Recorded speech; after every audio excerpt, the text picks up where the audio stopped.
Is there a fungus that really produces spores that turn insects into zombies? Could this eventually infect humans? As always, my people, for entertainment purposes only, the following may or may not be true. I just give you the information and let you decide.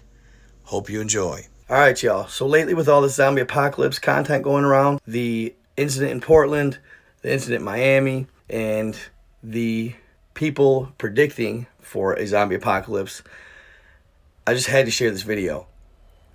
It looks like it's in Mexico, and the police have found this seemingly intoxicated girl, but if you listen closely, you can hear her making noises, acting very erratically. And then watch the end.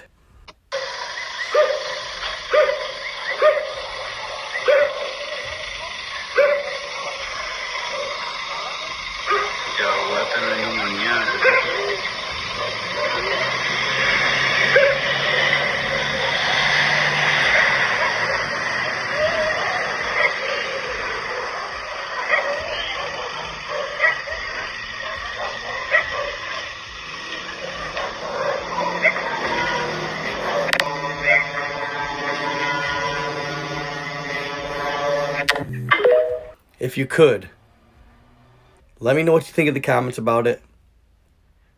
Is she intoxicated? Could she be a zombie? What's she doing? Very interested in what y'all think.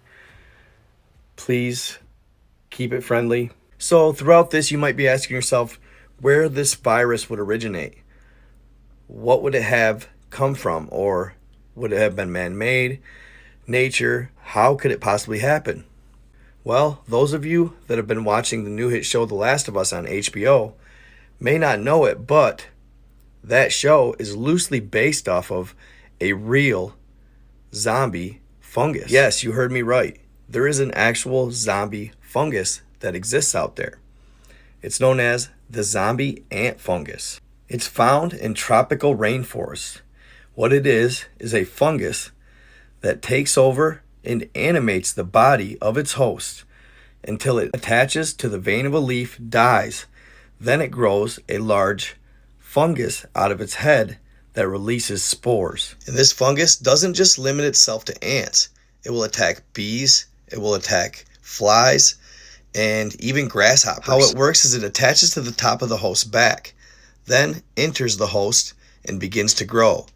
What will happen is the host will eventually wander away from its hive and find the warm, moist tropical floor.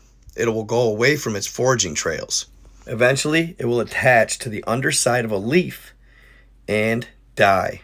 But the entire time, it's actually being animated by the fungus, meaning the fungus is controlling all of it and its extremities. Oftentimes, the bug will live for 4 to 10 days during this process, before which it eventually dies. But could you imagine it? While it's alive, it has no control over its body. And this is what the new hit TV show, The Last of Us on HBO, is based on. This fungus. Now, of course, in reality, it hasn't gone this far. Currently, it cannot affect humans. We are actually immune to it, but that doesn't mean to say that it cannot morph or evolve into eventually infecting humans. And let's be honest, I'm sure militaries around the world are already testing and working with said fungus to see what they could possibly do. Let's just hope nothing ever comes of it and it sticks to the ants, because I don't want no zombie apocalypse. I know it all sounds well and good and it's fun because of, The Walking Dead and stuff like that, but really, it would be terrible. But nevertheless, it is weird, all the publicity it's getting, all of these supposed encounters we're seeing, etc. Alright, y'all. And on top of all that, CBS News had a story yesterday and shared that researchers have recently released the 5 best big cities to live in the case of a zombie apocalypse, and the 5 worst big cities to live in the case of a zombie apocalypse, all in the United States, of course. And what's even crazier is this news reporter seemed to be as serious as a heart attack about this. It's kind of baffling and it's kind of concerning at the same time. Why is all this coming out now? According to Economic Specialists International, these are the 5 worst cities to live in in the case of a zombie apocalypse, New York being the absolute worst. And I can honestly see why, considering the populations that live close quartered and the fact that they don't have very many guns in New York as well could be a factor. But most likely, it's due to the population per square mile or population per area. Number 2, Tampa, Florida. Number 3, Los Angeles. And number 4, Riverside, San Bernardino, California. Number 5, Chicago.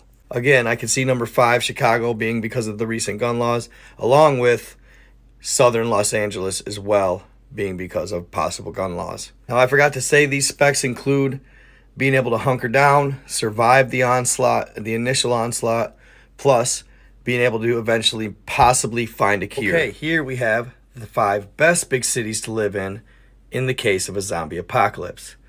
Number 1 being Boston. That surprised me. 2, Salt Lake City. 3, Columbus, Ohio. 4, Baltimore, Maryland. 5, Virginia Beach, Norfolk, Virginia. Number 1 surprised me, Boston. I kind of questioned that, but I imagine a lot of these high altitude, at least Salt Lake City, possibly, or like you say, population per square mile. And we all know Ohio, that's just straight up crazy, scary territory. So they'd be able to handle themselves. See, I'm looking for that Michigan city, though. Y'all know we're country up here. We don't play. We'll be wrecking some zombies. Now, about how actually they calculated this out or figured it out, don't really know. Probably resources, stuff like that as well involved. But my biggest thing would probably be people carrying weapons and gun laws, ammo, etc. That would be a big factor in which cities would survive the longest. Nevertheless, does this mean anything? Why are they telling us all this stuff? Let me know in the comments. Now, if you remember, probably 8 months or so ago, I did a video where somebody sent me leaked footage of an undercover wearing a camera and microphone into a alleged zombie response team meeting. Now, this all could have been totally fabricated, totally faked, of course, but it does beg the question, is it possible? So I'll play a quick blip of this clip and let me know what y'all think. Good afternoon, ladies and gentlemen. I've called this special meeting of the Zombie Hazard Command because we have vital new information and new problems to discuss. All right, first, a little housekeeping. National Security Order 21Z, it passed. Our operational authority is supreme. Use it. Now, back to the topic at hand. As you know, we've been battling a unique biological threat and we've made little progress. Lack of any live specimens. If a body's found at all, it's already permanently dead. Now, we finally have a live specimen. And these cases seem to be popping up more and more. Could it be possible? Obviously, this girl wasn't attacking anybody. She seemed to be avoiding, for that matter, especially the police. But nevertheless, you can't help but wonder in her erratic behavior, what's going on here? Could it be, possibly, some sort of virus? Who knows? Let's hope not. Got to keep your eyes open, right? Stay diligent. Keep watching, the internet and clips. Hope y'all enjoyed this. Stay in love, stay in the light. Treat others how you want to be treated. I am out.